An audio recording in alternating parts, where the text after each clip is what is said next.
안녕하세요. 오늘은 수능 국어 영역 공부 방법에 대해서 이야기를 해보도록 하겠습니다. 수능 국어 영역이 해가 지날수록 어렵다는 말이 나오고 있습니다. 그래서 과거에는 잘 찾아보기 어렵던 국어학원이 이제는 영어 수학학원 옆에 자연스럽게 자리를 하고 있지요. 그렇지만 여전히 국어 방법에 대해서는 모호하기만 합니다. 우리나라 말이니까 딱히 공부를 하지 않아도 될 것 같은데 막상 시험지를 받아보면 글이 이해가 안 가고 답을 찾기도 어렵습니다. 또 정답이 왜 이건지 납득도 잘 안 갑니다. 국어는 도대체 어떻게 공부를 해야 되는 걸까요? 그리고 나는 제대로 공부하고 있는 걸까요? 오늘은 수능 국어 공부법에 대해서 한번 이야기해 보도록 하겠습니다. 참 신기하게도 국어는 이런 경우가 많습니다. 주변에 공부를 하나도 하지 않아도 1등급이 항상 나오는 학생이 있고 또 공부를 아주 열심히 해가지고 늘 이제 국어 공부에 매진을 하는데 점수가 오르지 않는 학생이 있습니다. 주변에 떠올려보면 이런 친구들이 있지요.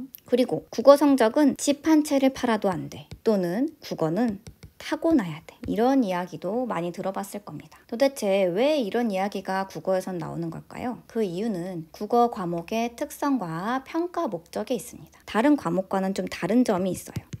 수학과 영어를 예로 들어보겠습니다. 이러한 과목들 같은 경우는 당신이 지식을 아는지 모르는지 이것이 시험의 평가 목적이에요.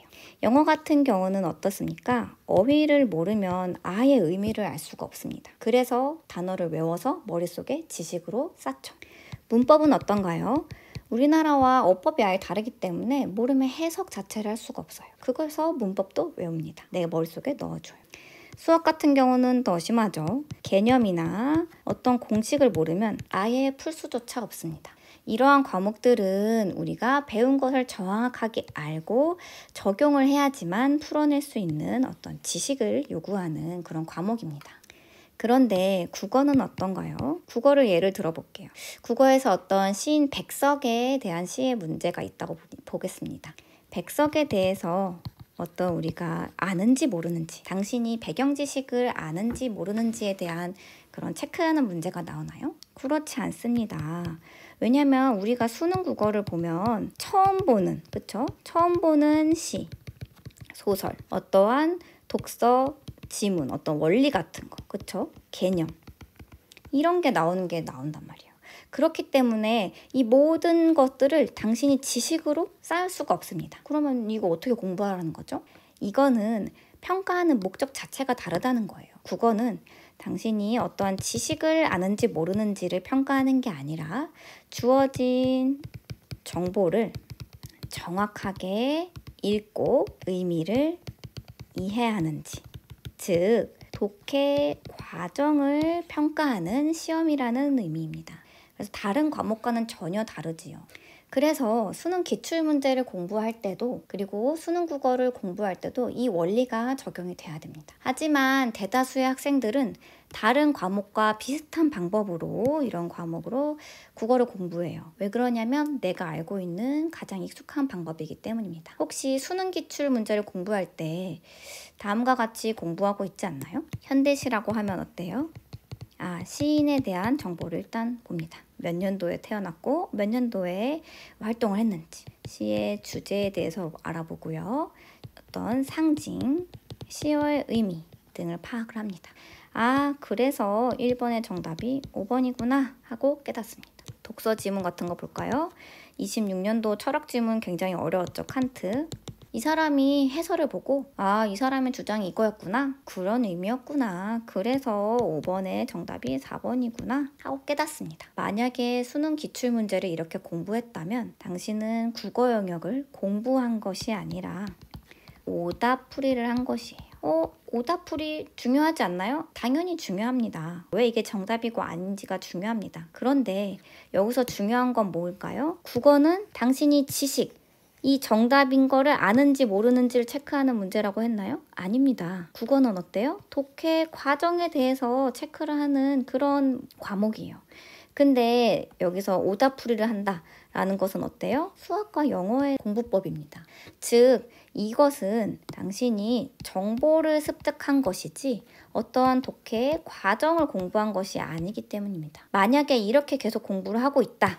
당신이 이런 방식으로 공부하고 있다라고 하면 내신 국어에는 당연히 통할 건데 수능 국어에는 절대 통하지 않습니다. 만약에 이렇게 공부를 하고 있다면 내가 수능 기출 문제를 국어 공부에 맞춰서 공부하고 있는 게 아니라 그냥 단순히 오답풀이를 했다.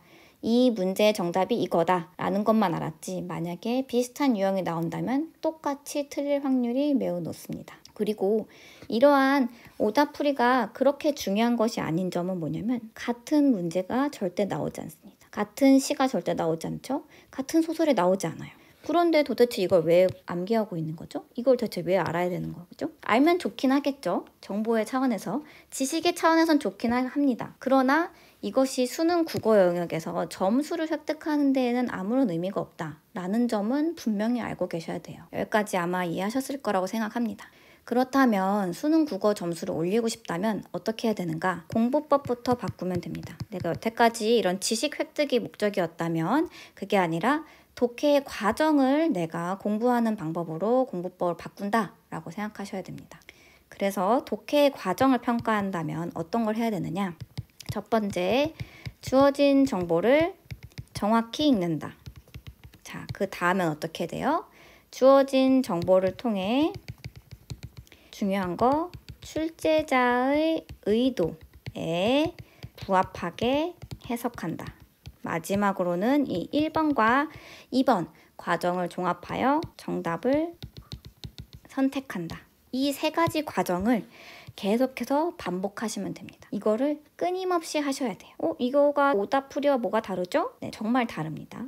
내가 정확히 읽는지 그리고 내가 출제자의 의도에 부합하게 해석을 하고 있는지를 체크하시고 이 두 가지 내가 읽어낸 정보와 의도를 반영해서 정답을 선택하는지입니다. 이거는 다른 과목과는 달라요. 왜냐면 내가 알고 있는 정보를 머릿속에서 캐내어서 그것을 여기에 적용하는 것과는 전혀 다르다는 겁니다. 이 문제풀이 과정의 원칙에 대해서 머릿속에 명확히 넣으시고 다음에는 이 공부법 1번, 2번, 3번의 과정에 대해서 제가 또 따로 설명을 드리도록 하겠습니다.